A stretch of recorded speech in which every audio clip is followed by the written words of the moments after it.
Dolphy. Balak ding ipangalan sa Comedy King ang isang high school. Narito ang report ni Lars Santiago. Sa Tondo, Maynila, lumaki at nag-aral si Comedy King Dolphy. Pero malaking bahagi rin ng kanyang buhay ang Quezon City dahil na rin sa kanyang trabaho. Sa Libis, Quezon City, meron na siyang star sa Walk of Fame. Pero ang pinaplano ngayon ng pamahalaan ng Quezon City ay ang pagtatayo ng monumento ni Dolphy sa lungsod. Sabi ni Quezon City Mayor Herbert Bautista, target nilang magawa ito sa loob ng 2 taon. So I think it's also high time in this particular area, siguro Tomas Morato, South Triangle, Laging Handa area, maglagay tayo ng mga ganun na merong parang statue rin si Ninong Dolphy na tumatawa, di ba? So marami magpapapicture doon. So many people actually go to that area, sa South Triangle area, near the networks, para lang mag-abang ng mga artista. So if we put a tribute to Dolphy there, I'm sure matutuwa ang mga tao at talagang dadayuhin nila yan. Ang pagtatayo ng monumento ng Comedy King ay bilang bahagi ng pagkapatanyag nila sa Quezon City bilang entertainment capital of the Philippines at bilang City of Stars. Plano rin nilang ipagtayo ng monumento ang iba pang artista tulad ng yumaong hari ng pelikulang si Fernando Poe Jr. Ibinalita rin ni Mayor Herbert na nabili ng lungsod ang lupain ni Dolphy sa Pateng, Novaliches bago pumanaw ang Comedy King. So meron lupa si Ninong Dolphy dyan sa Barangay Gulod, binili namin, walang high school doon, tatayuan namin ng high school. If he becomes national artist, I'm also pushing that that high school be named Rodolfo Vera Quezon High School. Para sa unang balita, Lars Santiago reporting. Maghahain ang panibagong diplomatic protest ang Department of Foreign Affairs laban sa China kung mapapatunayan ng himasok ng ang 30 Chinese fishing vessel sa tinatawag na Exclusive Economic Zone ng Pilipinas.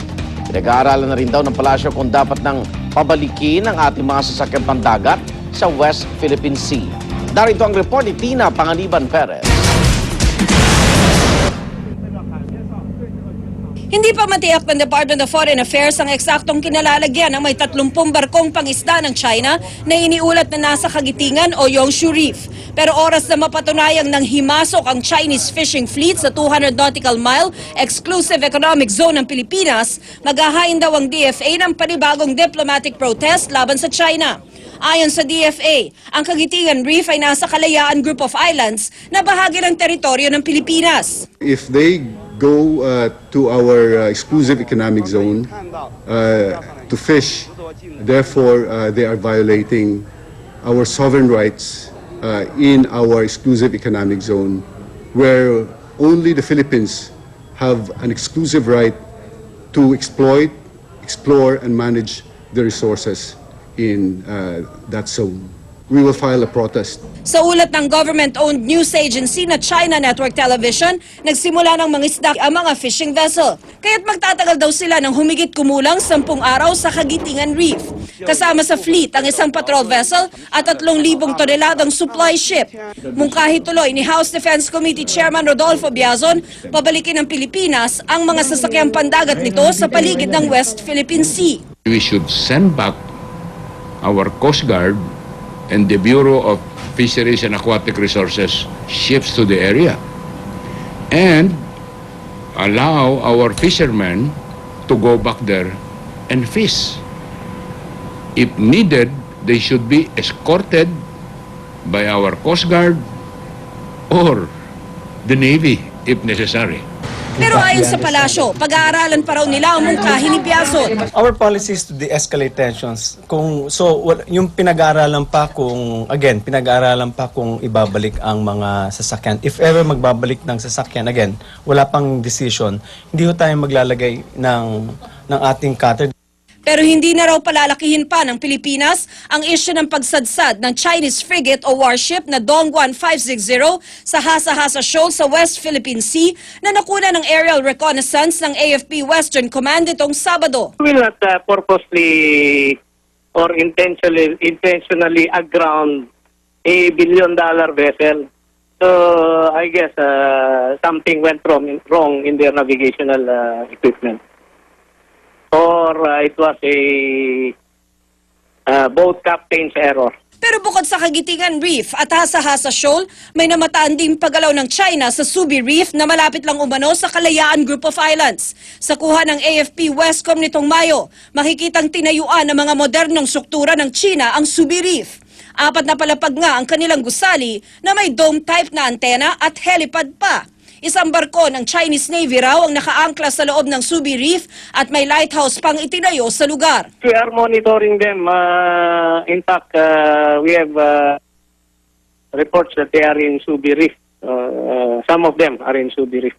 But there are several Chinese fishing boats. That's why we want to conduct more. I think the frigates are there to protect their fishing vessels. Sa pinag-aagawan ding Baho de Masinloc o Scarborough Shoal na mananatili ang ilang barko ng China.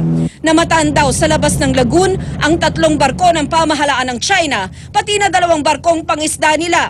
Habang nakita naman sa loob ng lagoon ang 2 speedboat at 12 dinghi o maliliit na bangka. Labag yun sa kasunduan kasi dapat sabay-sabay at wala nang babalik doon. Pero unti-unti hanggang nakarating sa 77 vessels ang bumalik na Chinese vessels doon. Sa daang-daang isla, reefs at shoals sa Kalayaan Group of Islands, ayon sa DFA, 7 hanggang 9 lang ang inookupahan ngayon ng Pilipinas.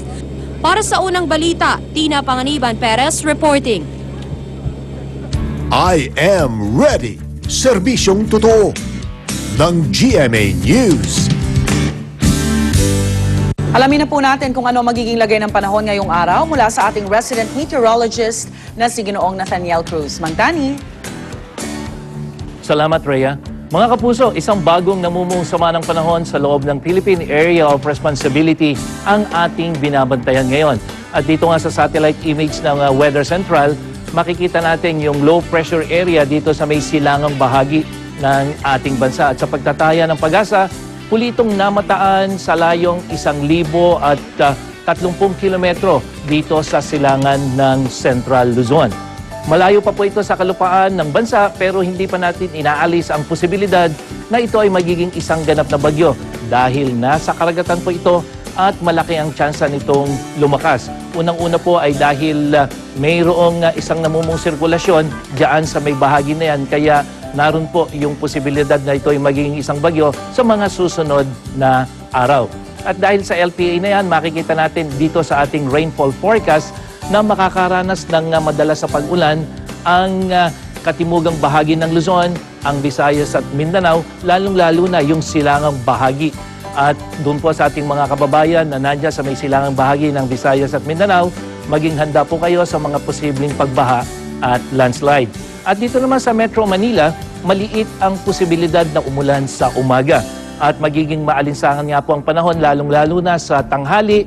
Pero pagsapit ng gabi, makakaranas po ng mga pag-ulan. Makikita nyo, 80% na ang probabilidad na magkaroon ng pag-ulan.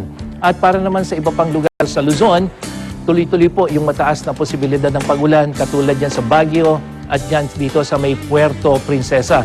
At dito naman sa Kabisayaan ay magkakaroon din ng mataas na posibilidad ng pag-ulan, Boracay, dyan sa Iloilo, Cebu at Tacloban. At para naman sa mga kababayan natin sa Mindanao ay ganun din po ang magiging lagay ng panahon. Ano man ang panahon, magplano, magsiguro. Makibalita sa GMA Weather. Ako po si Nathaniel Cruz para sa I Am Ready, serbisyong totoo ng GMA News. Motibo ng pamamaril sa mag-asawa sa Pasig, patuloy na iniimbestigahan ng pulisya. Batang nahulog mula sa 3 palapag ng gusali sa New York, nasalo ng kapitbahay. Huwag pahuli, tutok lang sa unang balita.